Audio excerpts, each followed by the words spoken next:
Hi everybody, so this is going to be our daily agenda for Tuesday, March 9th. Reminders, today is evens. Make sure you have your camera on. As always, it stays on unless you send me a message. For today, your do now is going to be 10 minutes of quill. I want to make sure you guys are getting that practice because we're going to be using our grammar as you guys are writing. We are going to continue going over our depth and complexity icons. I know all our classes are at different levels, but we're just going to make sure that everybody has their lecture notes done.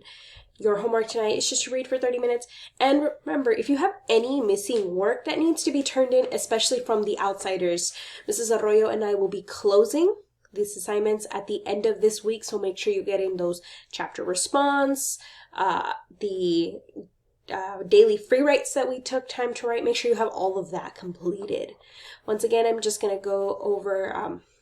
we will be going over our depth and complexity icons, which are located in your Google Classroom, and you're just going to be taking notes. If you guys have any questions or you just need a little bit of a refresher, as always, you can watch our last video where I covered our depth and complexity icons a little more.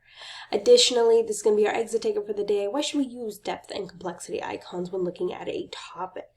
We use those depth and complexity icons too, and you guys can fill in the blank. If you guys have any questions, as always, reach out to me and Mrs. Arroyo, and we'll help you guys out. I'll see you in class.